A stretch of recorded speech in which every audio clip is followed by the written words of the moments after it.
다시 낫게 하신다는 거예요, 하나님이. 이렇게 징계를 주셨어요. 찢어요. 너무너무 가슴 아프게 만들었지만 도로 낫게 하실 것이라.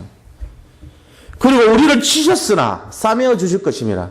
우리를 치셨대요. 그러나 싸매어 주실 것이라. 이게 호세아 6장 1절 말씀입니다. 그래서 우리가 어떻게 되냐? 여호와께 다시 돌아가야 되는 겁니다.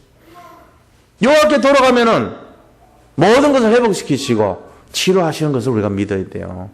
그리고 또 출애굽기 15장 26절에 뭐라고 됐습니까? 하나님께서는 나는 너희를 치료하는 여호와임이라 그랬습니다. 치료하시는 여호와.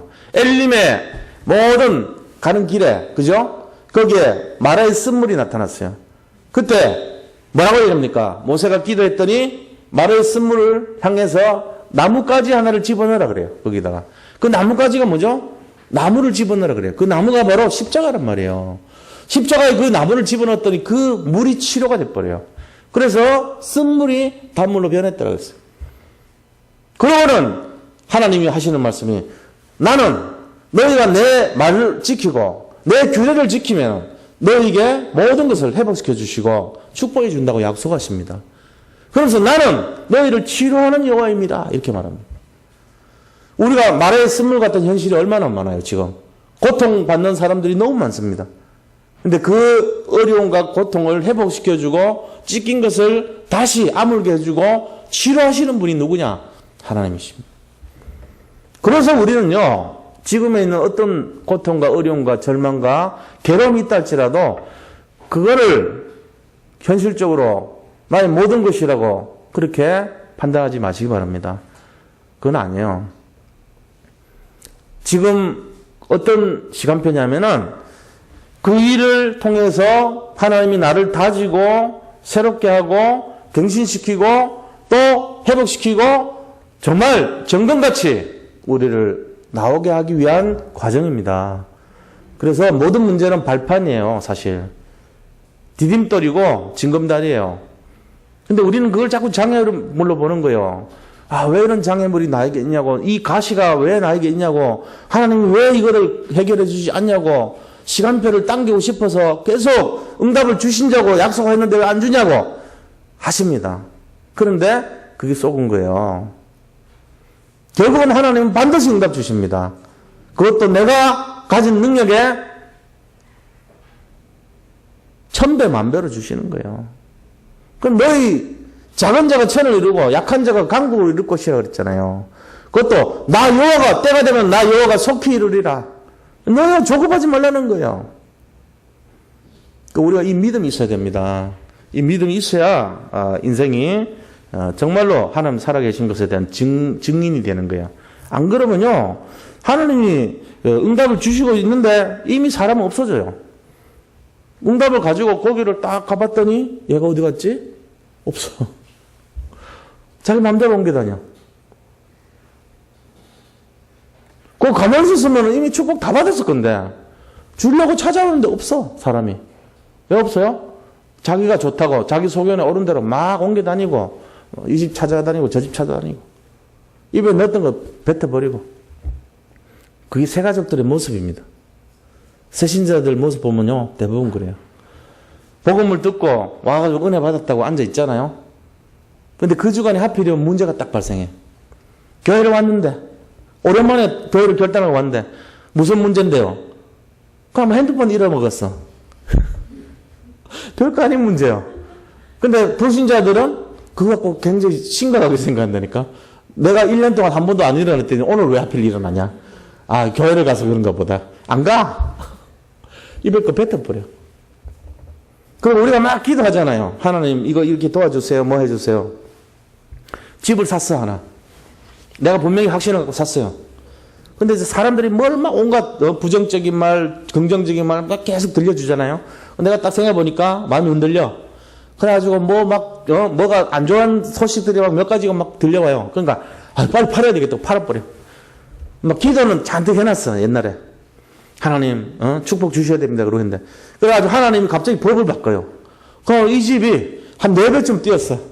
그래가지고 딱 가니까 응답이 올 때쯤 되면 이미 없어. 다 팔아먹어가지고. 이런 식 되는 거예요. 그러니까 우리가요, 얼마나 이게 이 잔머리에 밟고 인본주의에 강하고 하나님을 믿지 않고 사는지를 몰라요. 이런 식 돼요. 맨날 그래요. 그러니까 허탈하게 되는 거예요, 인생이. 나중에 보면은 내가 끝까지 그거를 말씀을 잡고 갔어야 되는데 이렇게 후회한단 말이에요. 말씀 잡고 가는 사람들은 무서워요.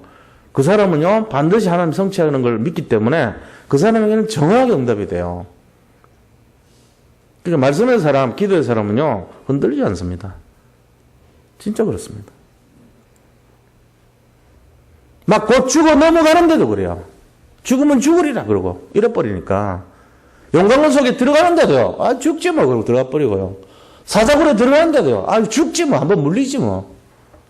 그런 굉장히 좀 이해를 못하는 사람들이 돼버린다니까. 콜로세움에서 굶주린 사자들이 막 으르렁대고 있는데 그 앞에서 막 찬송하고 웃고 화염을 당해서 불 타서 죽어가는데도 막 웃고 죽고요. 짐승들한테 찢겨가면서도 막 웃으면서 죽고 아이들 보고 피하지 마라. 잠깐만 고통당하면 하늘에서 만나자 이러고는요. 그러니까는 감당을 못하는 거예요. 그런 사람들을.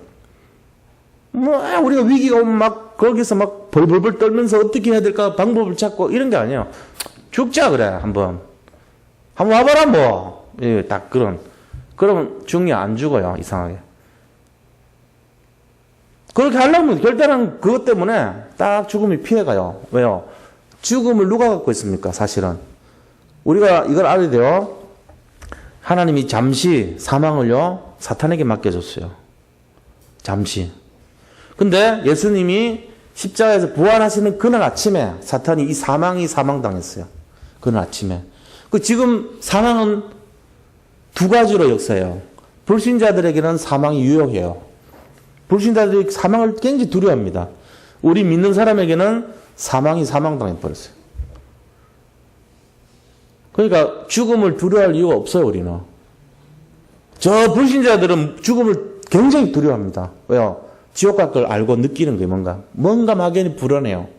이 땅에 사는 동안이 제일 좋은, 여기가 제일 좋은 천국이라 자기들은 그거 알고 있거든요.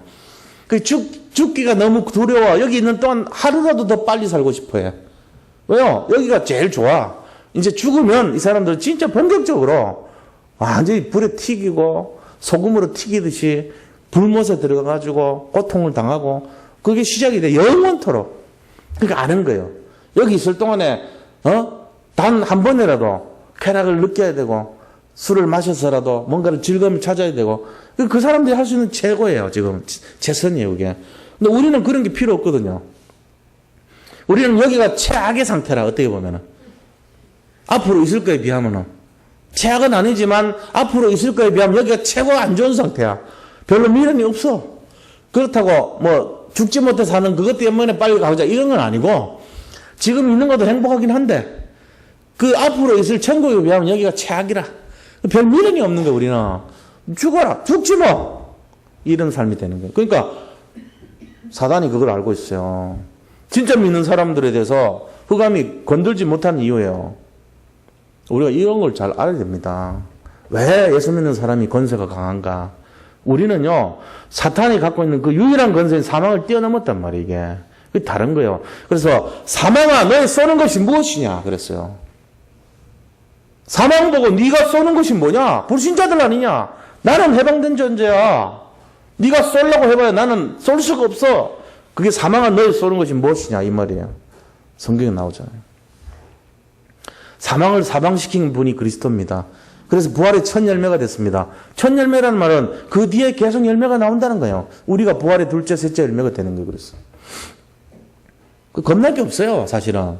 어떤 일이 있더라도 당당하게 나가면 돼요. 문제될 거 하나도 없어요. 이렇게 그 믿음으로 바꾸시기 바랍니다. 하나님이 우리와 함께 하시기 때문이에요. 전제 조건은. 그러니까 자 그래서 나는 너희를 치료하는 여호와임이라. 이 말씀을 잘 붙드시기 바랍니다. 치료와 회복 속에 정말로 숨어있는 깊은 응답을 날마다 누리시기를 예수 그리스도 이름으로 축원드립니다. 자 결론을 말씀드리고 우리가 기도하도록 하겠습니다. 결론은 뭐냐면요. 우리 꽃 중에 그래도 이렇게 보통 대표적인 꽃 이렇게 떠올린 게 뭐요? 장미를 떠올릴 수 있잖아요.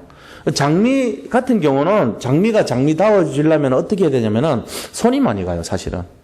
그래가지고 항상 그 가지치기를 하는 게 장미를 가지치기를 많이 해요. 그래가지고 모든 것이 이 꽃봉오리로 몰리게끔 가지를 쳐줘야 영양분이 분산이 안 되고 꽃으로 다 올라가거든요. 그래가지고 가지치기를 많이 해야 돼요. 우리 인생도 마찬가지입니다. 영적인 가지치기를 해야 돼요.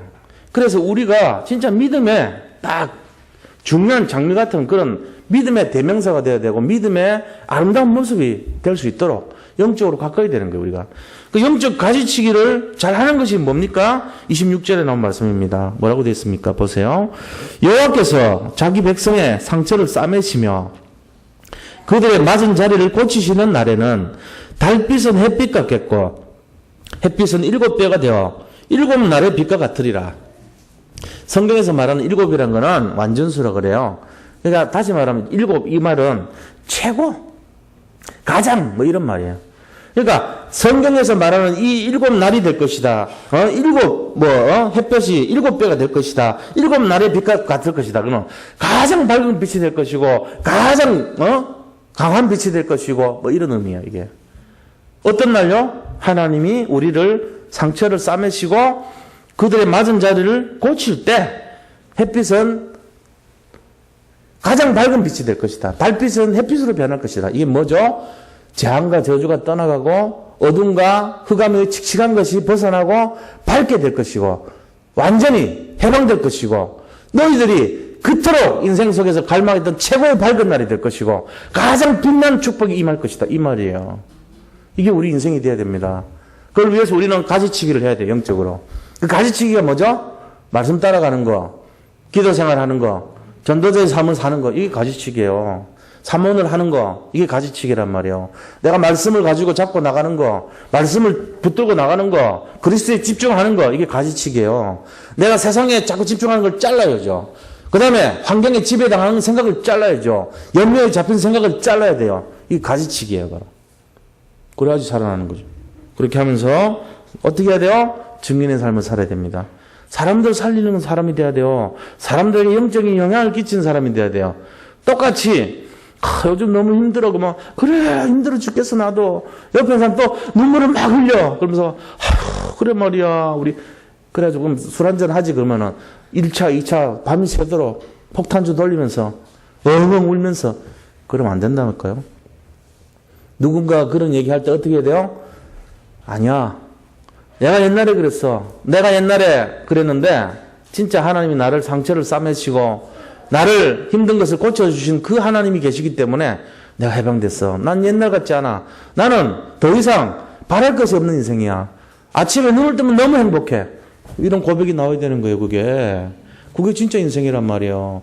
예수 믿는 것이 뭐 대단하게 뭘 변하는 게 뭔겠어요? 생각 바뀐 거죠. 생각이 이렇게 바뀌어야지 그게 진짜 응답이에요.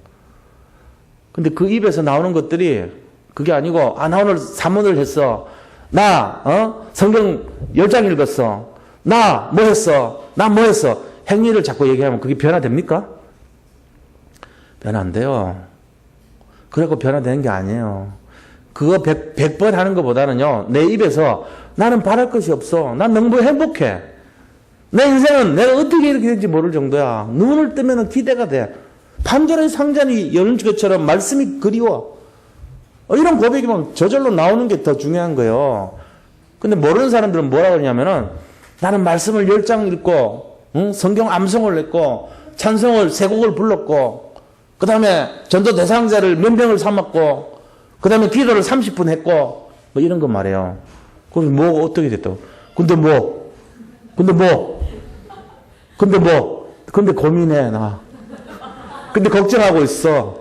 근데 내일 그거 부도날 거 굉장히, 나 가슴 잠을 못 자. 근데 그거지 뭐.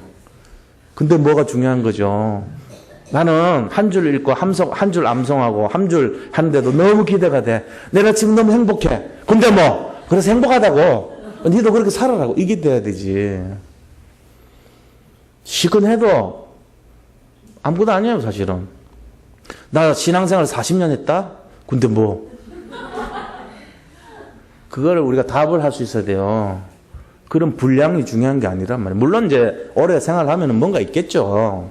제가 무시하는 게 아닙니다. 근데 진짜로 무언가가 있어야 돼요. 단 하루를 믿더라도 1년을 믿더라도 금년보다 내년이 좋아야 되고, 오늘보다는 내일 응답이 있어야 되고, 오늘보다는 내일 치유가 돼야 되고, 뭐 이렇게 돼야 될 거 아닙니까? 그게 진짜란 말이에요. 오늘 예배를 드렸는데, 근데 뭐, 너무 힘이 나. 그렇게 돼야 되지. 오늘 말씀의 은혜를 받았고, 뭐를 했고, 썼고, 내가 기록했고, 내가 암송했고, 그래서 어떡하는데요? 근데 어떻게 했다고요? 뭐가 중요한 건데요? 아무 소용없어요. 항상 질문해봐요, 자기가 자기한테. 내가 이렇게 했는데 어떻게 됐냐고. 그래서 뭐가 바뀌었냐고. 질문해봐야 돼요. 그게 나한테 응답이 될 때, 내가 바뀌었다는 게 진짜 믿어지는 거예요. 분량이 아니고 믿음입니다. 행위가 아니고 믿음입니다. 그래서 자랑치 못하게 한다 그랬어요. 하나님의 은혜라 그랬어요, 이거를. 우리가 이걸 잘 생각해야 돼요. 단 한 줄을 읽어도 상관없어요. 묵상하시면 돼요. 내가 진짜 짧게 얘기해도 상관없어요. 기도를 진짜로 믿고 기도하시면 돼요. 내가 전도 대상자를 놓고요. 정말로 간절한 마음을 가지고 전도하면 되는 거예요. 내 속에 근심, 걱정, 염려가 있다. 이거 잘못한 실패한 거예요. 속은 거예요. 다시 바꿔야 돼요. 뭘 바꿔야 돼요? 생각 바꿔야 돼요. 그리스도가 있는데 내가 고민한다. 그거는 생각 바꿔야 돼요. 실패하는 신앙생활 하는 거예요, 지금. 이거 잘 잡으시기 바랍니다. 오늘 이 말씀 잡고 다른 사람 살리고 내가 영적인 가지치기를 해서 내 속에 각인된 것을 치워야 돼요. 그래서 진짜 밝은 빛이 임하는 최고 축복의 증인이 되시기를 축원드립니다. 자, 같이 받은 말씀 잡고 같이 한번 기도하겠습니다. 하나님께 감사드립니다. 오늘 주신 말씀처럼 우리 자신들이 치유하시는 하나님을